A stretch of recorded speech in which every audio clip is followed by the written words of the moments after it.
Hi ನಮಸ್ಕಾರ ವೀಕ್ಷಕರೇ, ಮತ್ತೊಂದು ವಿಡಿಯೋಗೆ ಸ್ವಾಗತ. ಬಿಗ್ ಬಾಸ್ ಮನೆಯಲ್ಲಿ ಕೂಡ ಸೋನು ಅವರು ಸಖತ್ ಸುದ್ದಿ ಮಾಡಿದ್ರು. ಮಗುವೊಂದನ್ನು ದತ್ತು ಪಡೆದ ವಿಚಾರಕ್ಕೆ ದೊಡ್ಡ ವಿವಾದವೇ ಸೃಷ್ಟಿಯಾಗಿತ್ತು. ಪೊಲೀಸ್ ಕೇಸ್ ದಾಖಲಾಗಿತ್ತು ಮತ್ತು ಪರಪ್ಪನ ಅಗ್ರಹಾರದ ಜೈಲು ವನವಾಸದಲ್ಲಿದ್ದರು.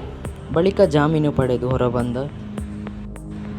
ಸಾಕಷ್ಟು ಬದಲಾಗಿದ್ದರು ಮತ್ತು ಇವರು ಮಾಡುವ ಪೋಸ್ಟ್ಗಳು ಟ್ರೋಲ್ಗಳಿಗೆ ಆಹಾರವಾಗುತ್ತಿತ್ತು. ಆದರೆ ಅವರು ಇದಕ್ಕೆಲ್ಲ ಡೋಂಟ್ ಕೇರ್ ಅಂತಾರೆ.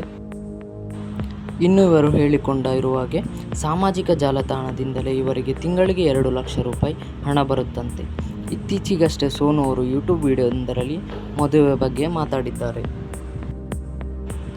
ಸದ್ಯದಲ್ಲೇ ನನ್ನ ಮದುವೆ ಬಗ್ಗೆ ಅನೌನ್ಸ್ ಮಾಡುತ್ತೀನಿ, ಎಲ್ಲರ ಮದುವೆ ನೋಡಿ ನನಗೂ ಮದುವೆ ಆಗಬೇಕು ಎಂದು ಹೇಳಿಕೊಂಡಿದ್ದಾರೆ. ಇದರ ಅನಿಸಿಕೆ ಕಮೆಂಟ್ ಮೂಲಕ ತಿಳಿಸಿ. ಹೆಚ್ಚಿನ ಅಪ್ಡೇಟ್ಗಳಿಗಾಗಿ ನಮ್ಮ ಚಾನಲ್ ಅನ್ನು ಸಬ್ಸ್ಕ್ರೈಬ್ ಮಾಡಿ.